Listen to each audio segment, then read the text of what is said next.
Welcome to Watches with Dennis, and today I want to do a price performance video regarding the Rolex Daytona 16500LN.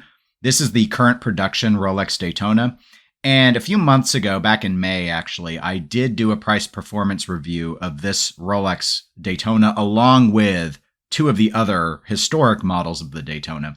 This time I just want to focus on the in-production one and take an updated snapshot essentially of where this watch stands in the sense of price performance. And I'm actually going to use a fairly broad range of time so that we have a good sense of what happened to this watch during the COVID-19 pandemic and where we're currently standing here in the first half of September 2022. So the first graph I'm going to show you, we're going to zoom in on this in a little bit, but I just want to show you my snapshot of examination, and that is starting in January of 2020. So that's a little bit before the pandemic, at least the pandemic in the United States.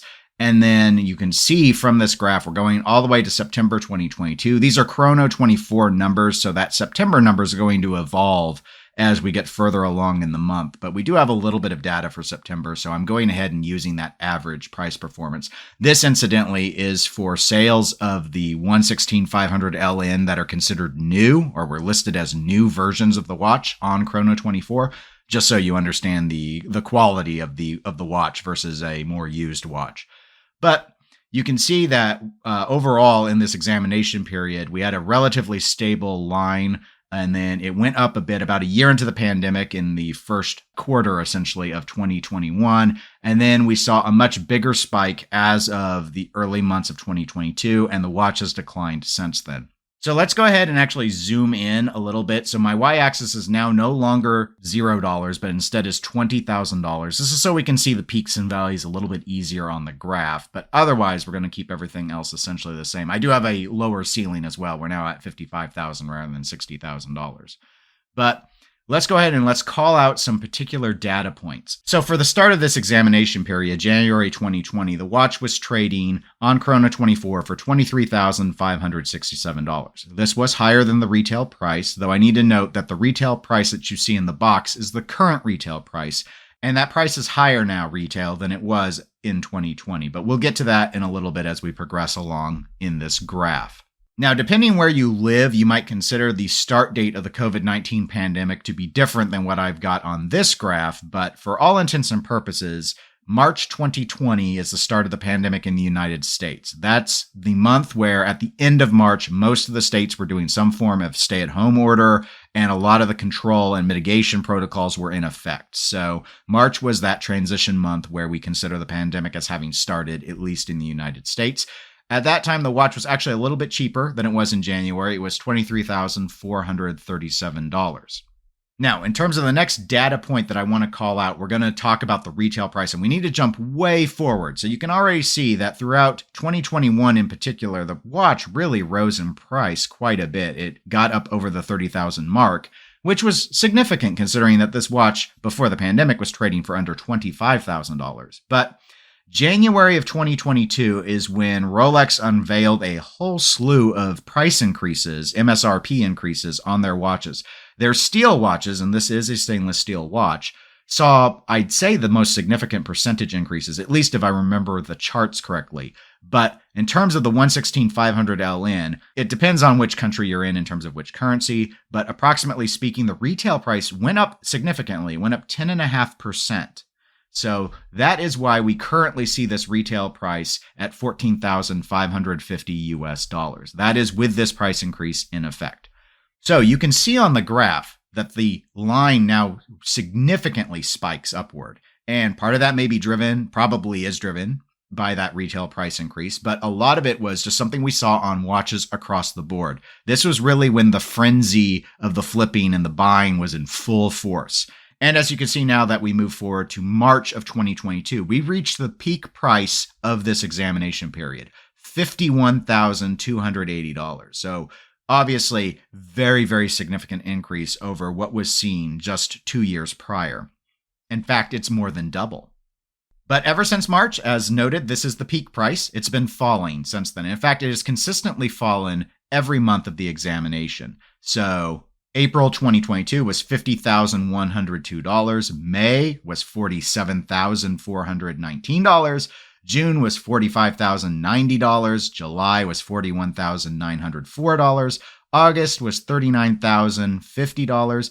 And looking now where we are currently at in September of 2022, so this is the average of just what we've seen in the month thus far on Chrono 24, is down again to $38,314.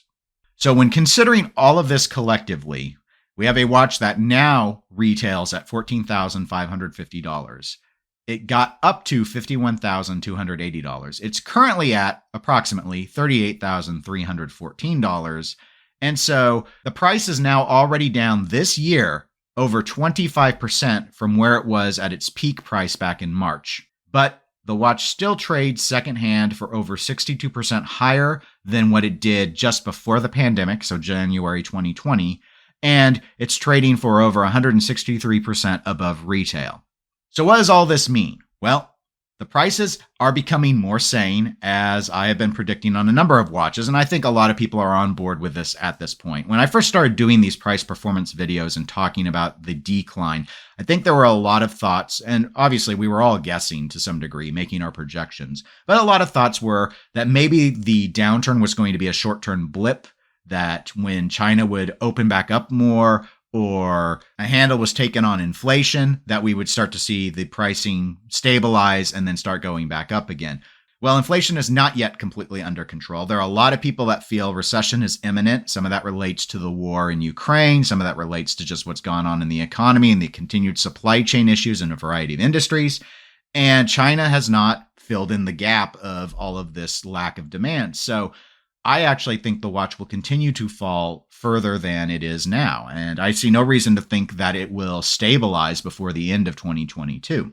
Now, all of that said, I do think this watch will continue to trade above retail. It was trading above retail back before the pandemic, so this is a watch where it's difficult to get at a retailer, and so if you own one, it will, in my mind, always be worth more used than it was if you can buy it new. So in that sort of sense, if you can get it at retail, there's no real concern in my mind of it ever dropping below the retail price. This is something that, and that's been true for Daytona for, as far as I know, forever. It's just, that's always been a really hard watch to get from Rolex, even when other watches were not so challenging.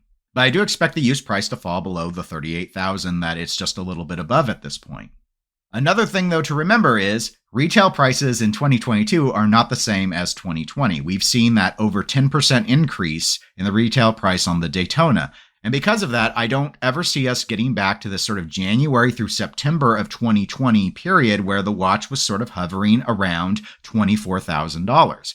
Meaning the lowest price I can really imagine secondhand this version of the Daytona getting to would maybe be about $26,500. But even that I find pretty unlikely. I don't think we'll see it get just down to what would be essentially the adjustment for the new retail price that this watch trades at. There are just the other factors in play, inflation in play, and of course, I fully expect Rolex to unveil more price increases as time goes by. And so as long as the 16500LN continues to be the in-production model, we're going to see all of those impacts, I think, directly translate to the used market. But that's it for this price performance video. Do you all have any comments? Do you have any thoughts about this particular watch? Do you have a watch you would like me to take a look at? I'm more than happy to consider doing some other price analyses. And otherwise, if you enjoyed the video, do please give it a like. And if you want to be notified when I have new videos on the channel, just click the subscribe button. Thank you, everybody. I hope you all have a great day.